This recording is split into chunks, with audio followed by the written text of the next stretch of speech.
we want to know what you've done to kind of keep yourself busy over lockdown. I know it's a time that's been difficult for all of us, to kind of cope with all the strains and the stresses and uncertainty. So basically, what's helped you?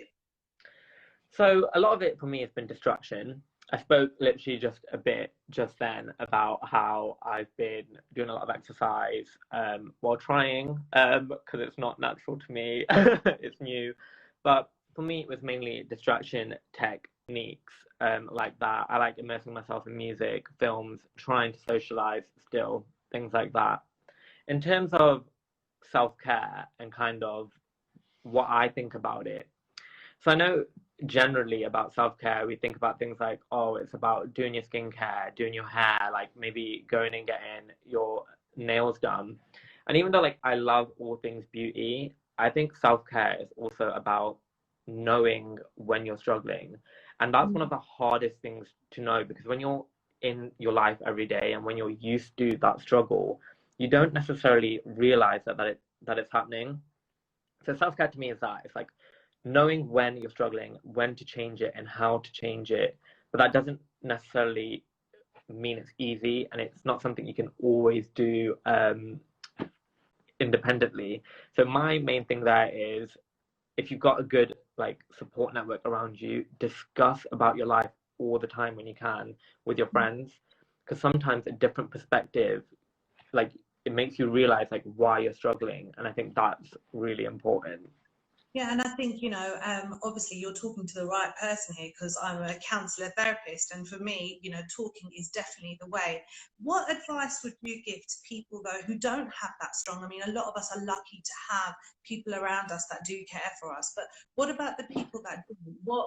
What advice would you give them? That's honestly like something that's so true, and that's why I think it's so difficult, because you have to go and actively look for it then, and that becomes hard because when you're in a hard place, finding the energy to go and search for help and search for assistance is difficult. So then my advice doesn't necessarily go to them, it goes to the general population. We have to basically make sure we're doing the most to show that we're supportive people, or that we're advocating areas which people can go to get help quickly. So it shouldn't be a struggle to find access for help. Like, if I'm posting about it, somebody else can post about it. We can all post a quick route to help. And I think that there is the biggest thing that we need to do. It's like general education. Absolutely, and raising that awareness. I mean, which brings us really nicely into something else that I wanted to talk to you about, with the kind of use of social media. Obviously, nowadays, you young ones are constantly, posting, and that's how we're communicating with each other now, via social media means. So, what impact do you think social media can have on people's mental health, the positives and negatives? I actually have been thinking about that quite a bit. And even though I think social media does have its positives, in terms of the fact that it helps us communicate more with people, the negative impact it has is huge. Because on social media, I'm sure even I do it subconsciously, as much as I try to like express when I'm struggling, on social media, you're trying to do the most to show how great life is. It's how it's designed. Like, even when Instagram came out, like their signature like slogans were like, show your best times, share your happy memories. That's what we're doing on social media. We're spending so much time to show we're having a great time, but then we're not sharing the bad times. And for someone who's in a bad place, they're looking at this and they're all the time, we're just comparing. We're thinking, oh, like, they're my age. Why am I not doing that? Why have I not got to this stage yet? And I think even though this pandemic has been crazy, that's something to kind of take from the pandemic. Like, life at the moment, or to be fair, forever now, is always something could come along that's going to change life completely. And we've got to try and realize like it's important to just live in our moment, live our best versions that we can for now, and try not to compare. Because on social media, even if we try not to, we do end up lying and showing the best moments, you know? Something that you said before as well is about kind of showing our support for people and raising that awareness and breaking down those stigmas. And I've seen your page, which is fantastic, because there was a post that you put about smart, it was National Smile Day, and it Yeah, was just really nice to actually talk about the other side of it, and actually to show people that actually we all struggle, because mental health is something that we all have. We have good yeah. days, we have bad days, and I think the more people that post those type of stories, I think that's a way to kind of raise awareness and kind of change and break that stigma. I just wanted to also kind of pick your brains really about your views on kind of the new way of therapy, moving away from kind of traditional therapy in this digital age, and what your thoughts are around messaging therapy and message therapy. That's something that obviously we are offering at Support Room. Yeah. So really what your views are around that. In in general, I think it's amazing to have that kind of access. And my main perspective on that is like when I'm working, so I work pretty much 9 to 5, Monday to Friday. When I'm at work, like that's that. Like I come home, I'm very tired. Like it'd be very difficult for me to organize an in-person therapy session, especially like multiple times during the week. At most, I could probably fit in one session, and it would have to be either on a very late evening or a weekend.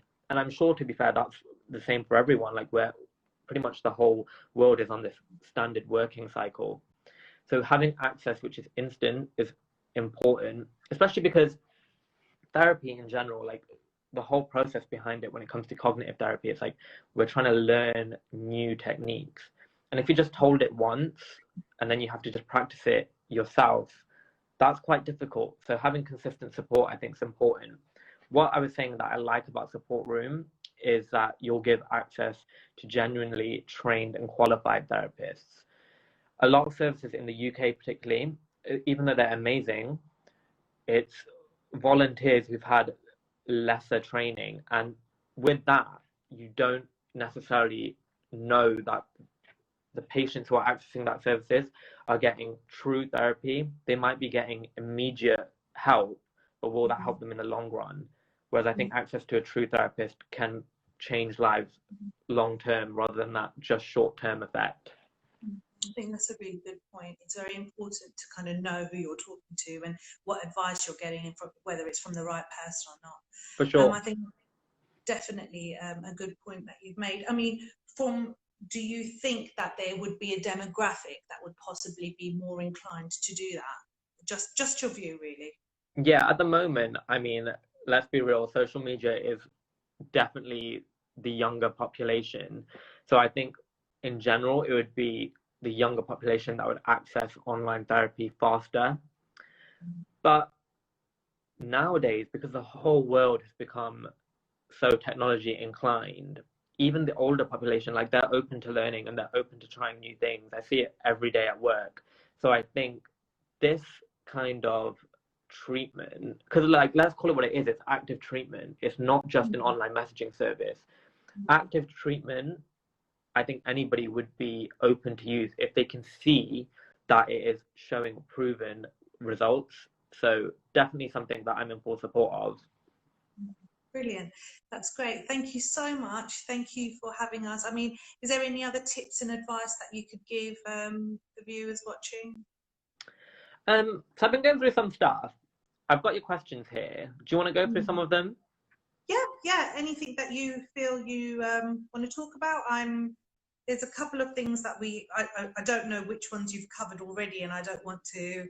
It's Let's go. Let's go let's from like life. let's go from question 5.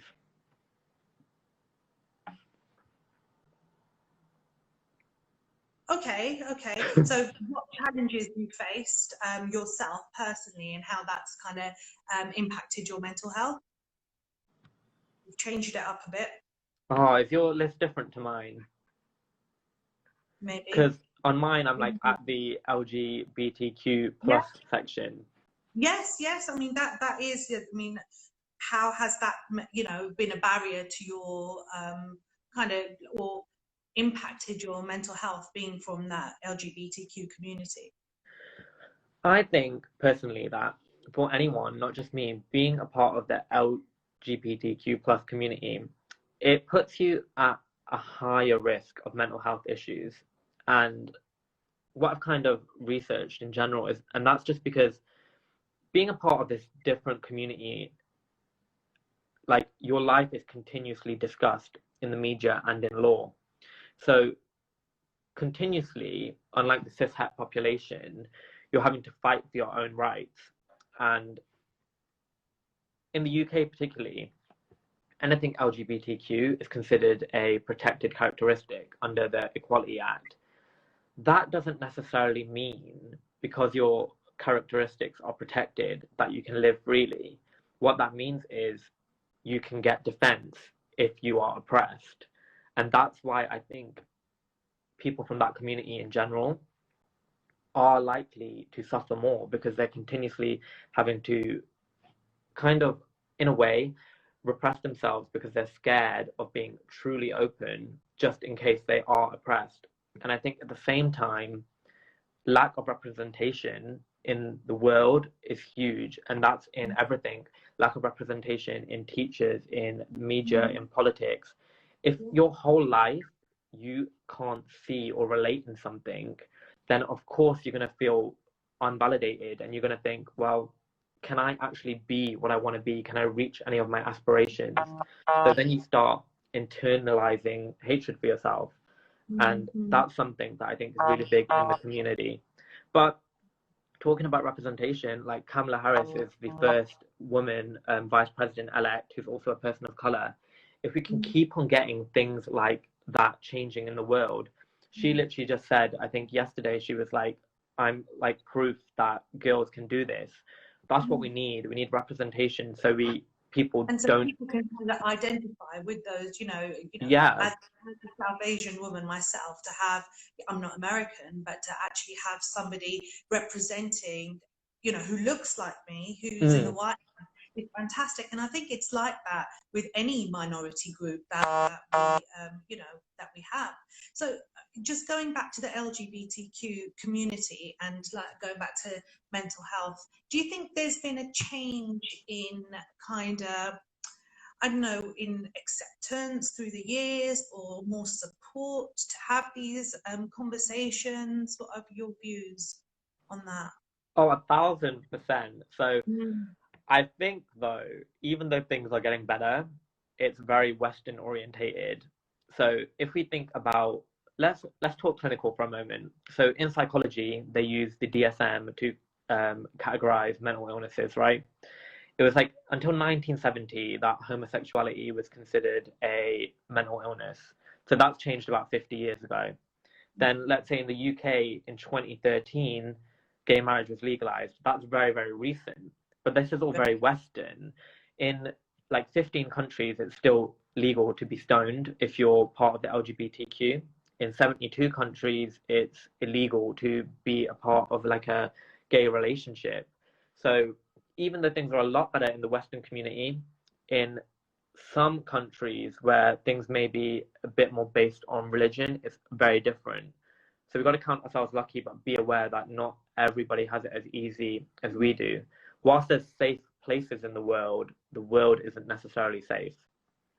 And then going, if you don't mind me asking a bit more personally, then like from a cultural aspect, there's, the whole kind of process of feeling accepted for you yourself. I mean, that must have been, I'm assuming, and correct me if I'm wrong, but that must have been, I can imagine, quite a difficult process to go through. I mean, coming out anyway would be, right? Yeah, no, for sure. So like luckily, like I have like a really accepting mom, a really accepting sister, but with extended family, it hasn't been an easy process, and I don't think it ever will be. Sometimes though, I think like I'm very open to education. So for me, it's like, okay, I get it. People have different views, but just because I have a bit of a stronger mindset when it comes to that, not necessarily everybody does.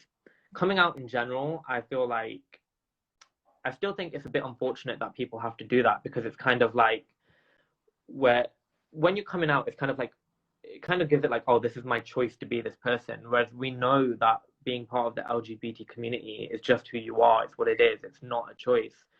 And what I'm liking and what I've been seeing is a bit more, still a bit more Western, but people they'll just bring home their partner, or they'll just be who they are, and what they're trying to do is they just see how their parents react, and a lot of the time the parents react well, which is amazing. That's what I want to see more of. I think having to come out, like, that's outdated.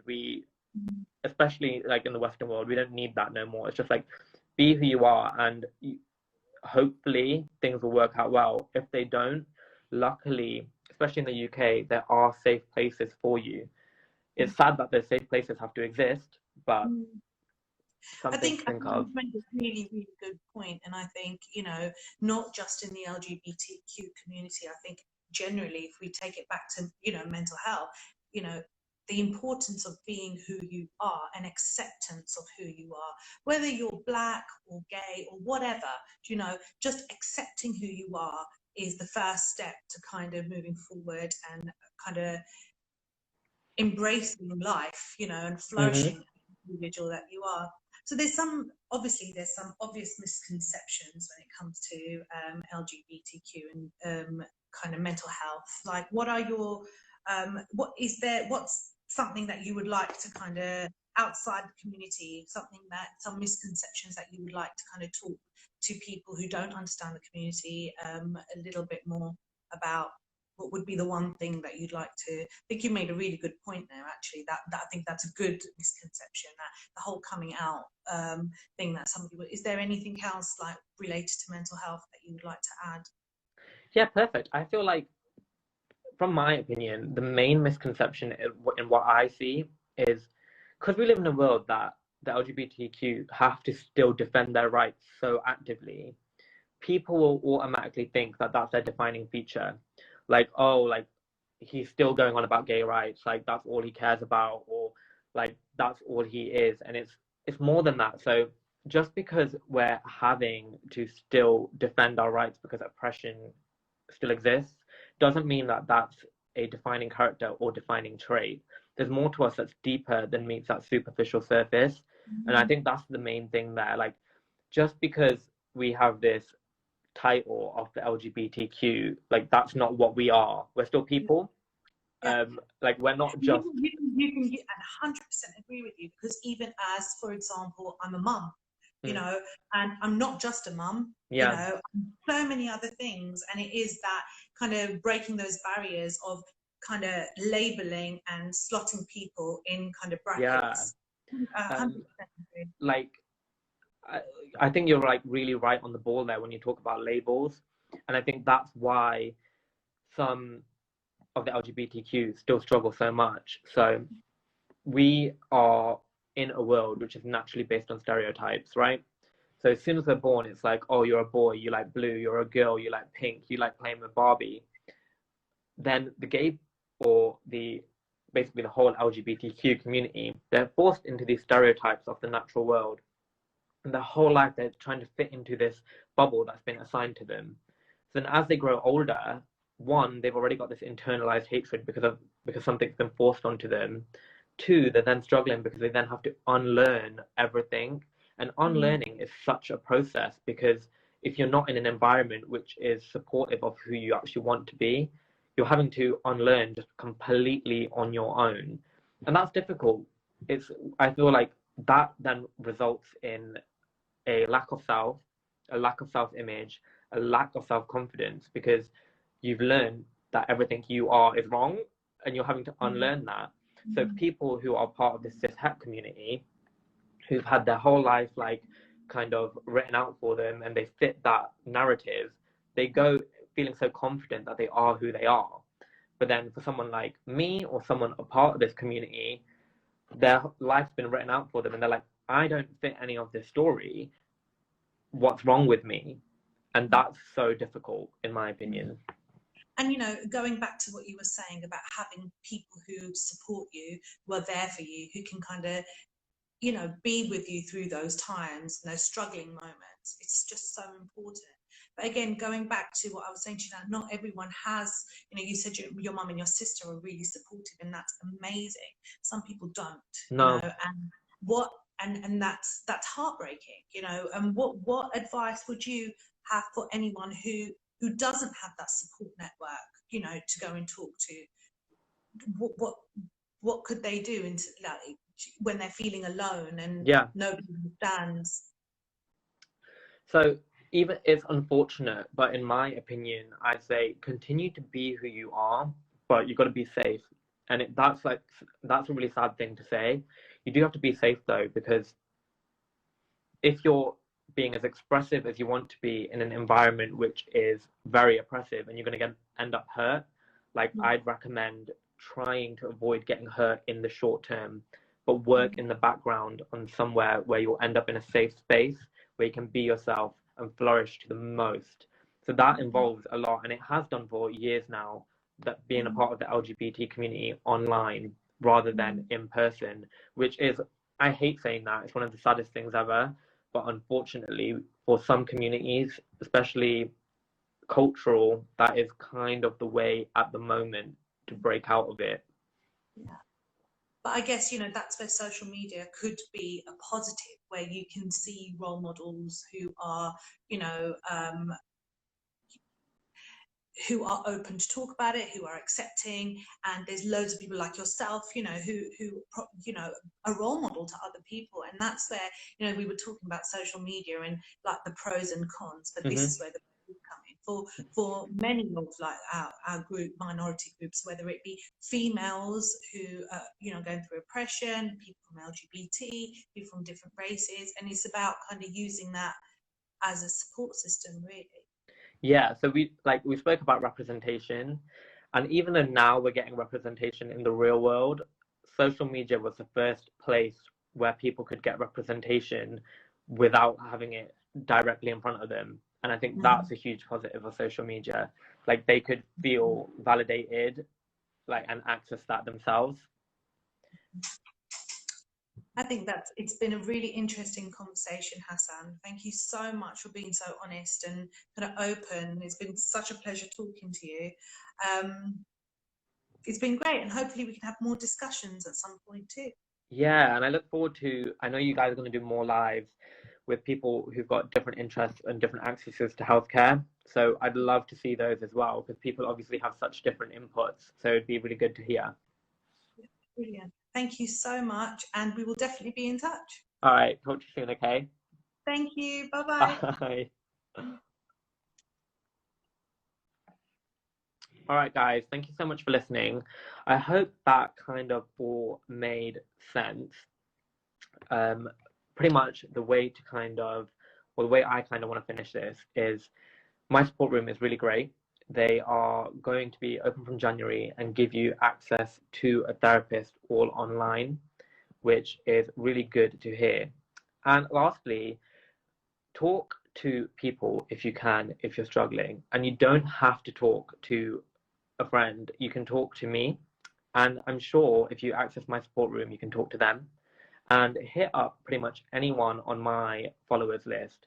Most of us are dental care professionals who think holistically. We think about things more than just teeth, and we would go above and beyond to make sure you're feeling safe and comfortable. And I think that is always key.